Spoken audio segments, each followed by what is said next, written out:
Good morning, gentlemen. Today is the 43rd segment of Think Before You Speak, the laws of Shemirat Halashon with clarity.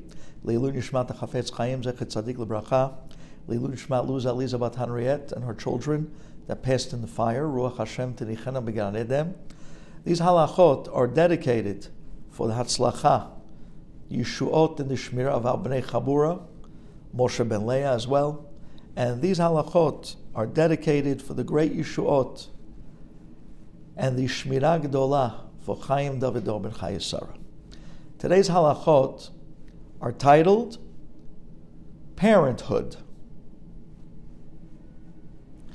So now, as a teenager, Rachel grew up as a very popular young lady. In high school, she was always the head of everything.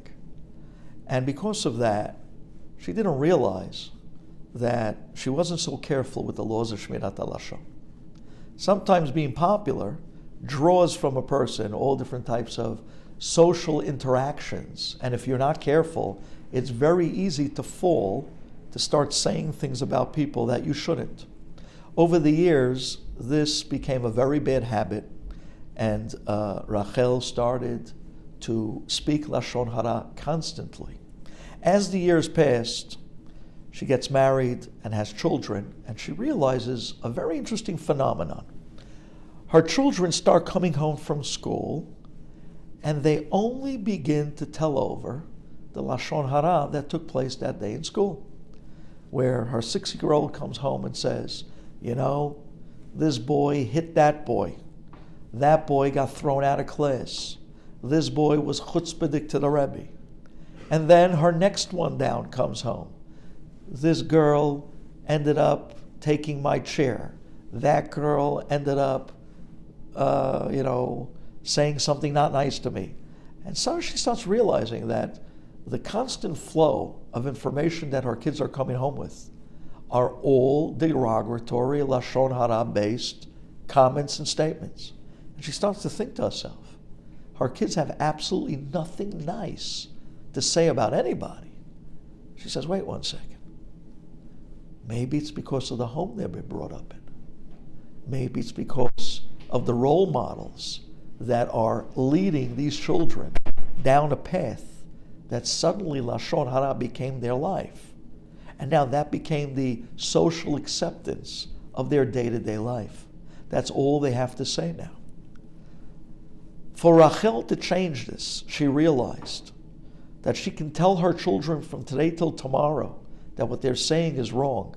But if she doesn't start to change the home first, it's going to be very hard to change the children in it.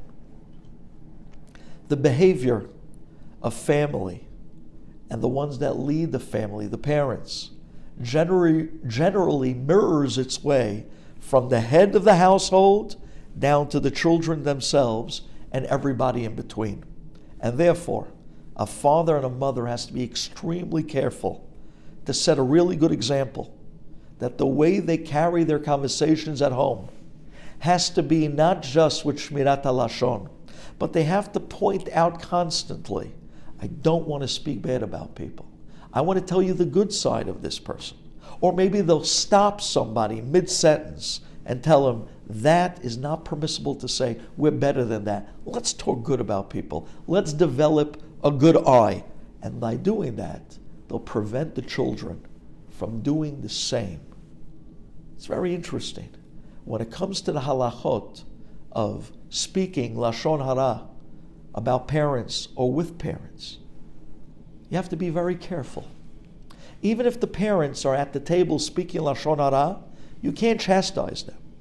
You can't come out strong. You have to be very delicate and polite by defending the subject that they're talking about, by explaining to them, listen, let's be good about people.